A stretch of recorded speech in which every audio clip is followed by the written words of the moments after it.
هور کله لښکر راوستل، راغله امام حسین علیه السلام سره ملاو شه، ملاقات یې وکړه، څه خبرې یې ونه کړې، هېڅ پوښتنه یې ونه کړه، خو یوه جمله امام حسین ورته وکړه، څه لنا ام علینا، لنا ام علینا، مو مدد پر راغلی که مو په خلاف راغلی؟ توجه مو کېږي؟ مو مدد پر راغلی که مو خلاف راغلی؟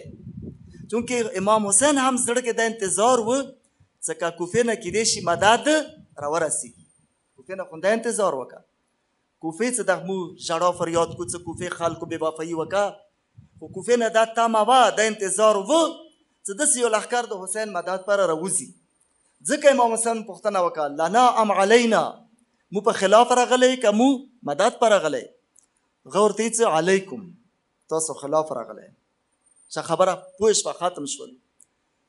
نو یې څه هور بې حده تږی و، هغې صحرا کې څه اوبو هم بندوبست نه و، بې حده تږی و، هم هور تږی و، هم د هور سپیان تږي وو، هم د هور سپیانو اسیان تږي، 1000 کسان تږي وو.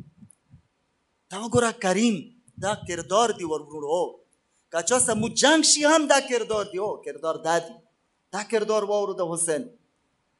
هور صفا ورته چې تا په خلاف راغلی یم، خو تږي دي. امام حسین علیه السلام خپلو ژڼیو بني هاشمو ته، عباس علمدار ته حکم ورکړ څه هور سپیانو ته اوبه ورکړو. بني هاشمو ژڼیو جامونه راواخیستل، یوه سپۍ ته 2-3 ځلې جام ونستل، تر ټولو سپیانو ته یې اوبه ورکړې، بیا اسیانو دپاره ټاپو کې یا برتنو کې لوښیو کې اسیانو ته اوبه واچولې. وله دی لیکلی دي چې یوه اس 2-3 ځلې خوله اوچاته نه وه کړې، اوره پورې هغه اوبو لوښی هغه نه لرې نه وه کړی. توجه مو کېږي ورونو؟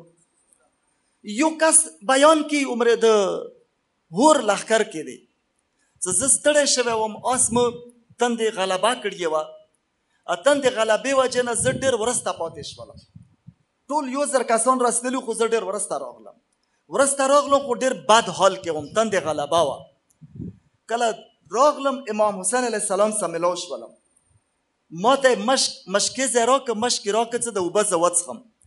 البته غربي دا وایي چې ما ته امام حسین علیه السلام ویلو چې اوښ چینه وه، لکه پرون تاسو ته ما هغه الفاظ استعمال کړي، خو زه دومره بد حال وم چې زه پوه نه شولم چې ما ته د څه وایي.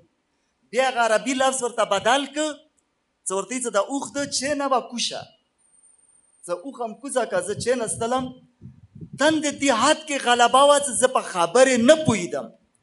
ما ته یې مشک راکړ چې د اوبه وڅښه، خو مشک ما سره اوبه په ځمکې تالیدې، اوبه په ځمکې تالیدې، څښلی نه شوې. امام حسین علیه السلام ما ته ویلو چې د مشک خوله ځان طرف ته که، مشک یو طرف ته خوله وي که، خو زه په غم پوه نه شولم. بیا ما سره اوبه تالیدې، راغله خپلو لاسونو مبارکو سره مشک خولې ما طرف ته سیده کړه چې اوس وڅښه، دا کاري اوس اوبه وڅښه. چې هغه مشک خوله ما خولې ته ونستله، ما اوبه وڅښلې، سلم یې راخله، هغه بعد په زه ځان باندې پوه شوم. امام حسین خو دا کړي دي ورونو.